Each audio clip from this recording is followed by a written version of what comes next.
Hi, everybody, and welcome to another edition of our Global Risk Intelligence Team's weekly insights. Again, this is something that we mainly do internally, but thought it would be a nice idea to share some of our thoughts with a wider audience of the things that we think are interesting or important for the week ahead. And overall, there is a lot going on at the moment. We've got the fallout from the trucker protests in Canada, which has triggered attempts at similar protests elsewhere. There's nuclear talks with Iran that are kind of critical point. And they're just a couple of things. But for our weekly briefing, really, it's difficult to kind of focus on anything else except Ukraine and Russia. So we're really at a point where we keep hearing the same comment that we're at the highest risk of conflict in Europe since kind of World War II, really. And there's a lot of developments going on, a lot of urgent activity, and that's suggesting, the tension is really very high. The US last week, and then reiterating again, kind of this week, that Russia could invade at any time. Wednesday this week is being given a potential date for the conflict to start. We're seeing things like several countries removing diplomatic staff from Kiev and Ukraine. That includes Russia, apparently. And that's fairly significant.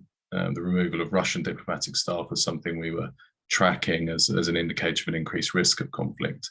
We're also seeing some airlines starting to divert flights and neighbouring countries, Poland in particular, preparing to receive refugees in the event of a conflict. But underneath kind of all of that going on, diplomacy does continue, which is a relatively good sign. Ukraine called for a meeting with Russia and the Organization for Security and Cooperation in Europe, OSCE. They're going to meet tomorrow, Tuesday, in Vienna. The OSCE brokered the peace deal between Ukraine and Russia in 2014. So there's some hope that they could make some diplomatic progress when they meet. Ukraine also said that it didn't have any intelligence that an attack was imminent this week, and actually requested to see the intelligence from Western countries that suggested an invasion or some other kind of conflict would take place. We've also seen President Biden of the US and President Macron from France talk with Putin in the last few days, but no breakthrough. Further talks this week involving Olaf Scholz, Chancellor of Germany, who's visiting Ukraine today, and then Russia tomorrow. So the real kind of crux here is, can Russia be offered any kind of deal that's going to help it de-escalate the situation? I think it's worth noting here, there's still no kind of official Russian response to the US and NATO initial response to Russia's demands, although the unofficial responses from Russia have been pretty negative. But it might suggest that Russia is still kind of mulling over kind of how it can potentially narrow its demands, or at least kind of encourage the US and Europe to offer more concessions. But really, the way diplomacy is going at the moment, there's kind of no movement there. The alternative is that Ukraine unilaterally declares that it won't join NATO. Ukraine's ambassador to the UK appeared to actually suggest Ukraine would be prepared to do that, but he later backtracked on those comments, although he did say that other concessions were possible, although really didn't provide any detail with that. So we'll see what happens with those negotiations this week. While negotiations are ongoing, it seems unlikely that conflict will take place. Still don't believe that conflict would start during the Winter Olympics. The Olympics ends on February the 20th. Coincidentally or not, that's the same time Russia had scheduled to end its military exercises in Belarus on the border with Ukraine. So if a conflict was to begin, maybe it would be, more within that time frame. But still don't really believe that Putin actually wants a conflict, at least in terms of full-scale invasion. Not the most likely scenario, but my confidence level in that is reducing slightly. And no full-scale invasion doesn't actually necessarily mean no conflict at all. So it's going to be a tense week. And we're seeing some of the impacts of that in financial markets, which dropped because of the tension in the value of the ruble, Russian stock markets, So some financial implications coming in already around the tension with the conflict. The next thing we're looking at is Al Qaeda in Afghanistan. The UN released its latest terrorism monitoring report last week.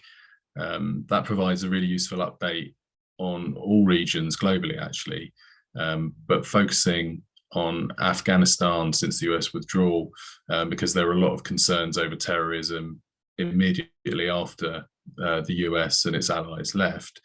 So this UN report actually provides some really useful context about the activity of terrorist groups in Afghanistan.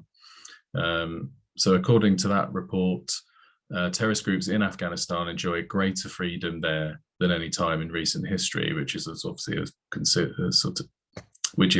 obviously a considerable concern. But the report also noted no significant flow of foreign fighters to the country, and that could potentially be just because jihadist movements continue to be hampered by travel restrictions that are related to the pandemic, or it could be that they're just not attracting as many foreign fighters at the moment as they have done previously. But it's also assessed that Al Qaeda actually still lacks the capability to conduct any kind of high-profile attack overseas, although it should be noted that they still do have the intent to carry out those kinds of attacks. And that intent has actually never really changed, right from kind of bin Laden's fatwa, and then he followed that up with his letter to America on why he considered, attacking America. And so that intent continues to be there for Al Qaeda. It's just that they don't really have the capability to deploy, foreign fighters to the United States or Europe to carry out attacks in any complex kind of way. So when we do look at their freedom to operate, we try and assess when could we anticipate that they might be able to carry out some kind of attack.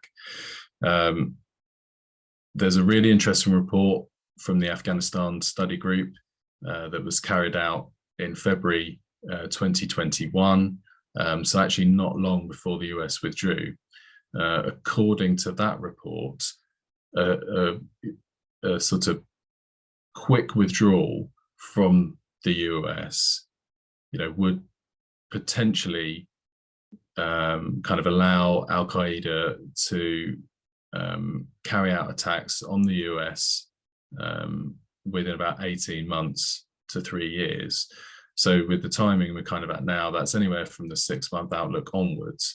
But I would think 6 months seems, kind of a little too soon. So, definitely the potential for Al Qaeda to continue to build its capability and plan and carry out attacks against Western Europe and the US, but probably only in a 1 to 3 year outlook.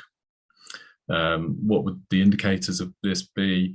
Well, I think an increase in foreign fighters to Afghanistan, if Al Qaeda started to attract more recruits there, that would obviously be a concern. And then something we've been looking at are attacks on neighboring countries, because that would indicate, training and planning is ongoing.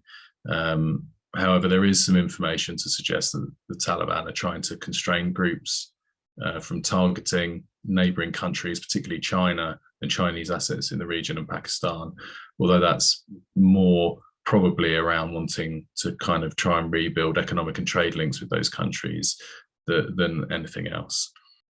And they're the two main things that we're looking at this week. Thank you very much.